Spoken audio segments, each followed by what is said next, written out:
Can a plant really save your life? And do herbs really have special healing powers? When most of us don't really know how medicines like aspirin actually work, can we really write off the power of herbalism? Many of our herbalism students are keen to explore this area and find out more for themselves. Mickey thinks that we should keep exploring the old remedies and stop putting chemicals in our bodies to aid a headache. Laurie wants to know how to live a more natural, chemical-free life for herself and her family. As well as these potential general health benefits, herbalism can be seen to support specific conditions too. Herbs are something of a passion for Raina, who struggled with teenage and adult acne, not to mention a weak immune system, all of which brought her to our naturopathy courses.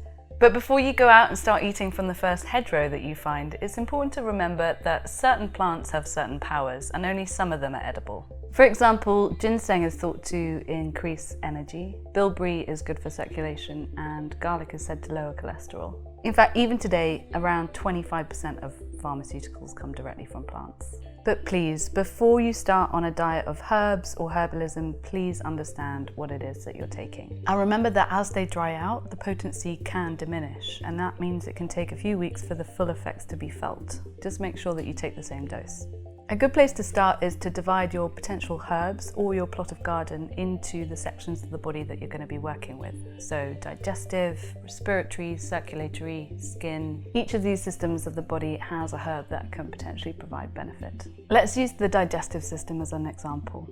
We have milk thistle, which is said to be really good for liver health. Purple flowers should bloom on this plant and then turn into seed heads, and it's these seed heads that we need to grind and add to our food. No herbalist would claim to have the cure for the common cold, but there are preventative measures that you can take to reduce the severity of the symptoms of your flu. So you might have heard of echinacea, which is part of the daisy family, and you can use that to strengthen your immune system and therefore reduce the time spent suffering from flu with infection. Although lemsip does taste pretty nice, this might just turn out to be better for you and more productive in the process. But what about edible plants? You might be surprised to learn that the dandelion, the common garden weed that we hate to see on our lawns, is actually a highly nutritious edible flower. I'm not sure how I'd feel about eating them raw, but in a salad or breaded, they add a really powerful antioxidant straight into our diet.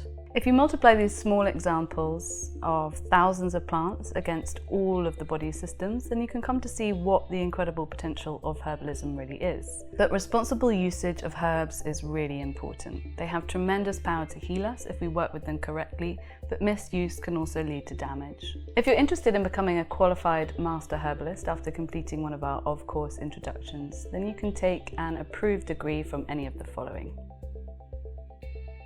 Ofcourse.co.uk has over 20 courses on herbalism, ranging from edible plants through to herbalism for the medical world, so first aid, skincare, general well-being.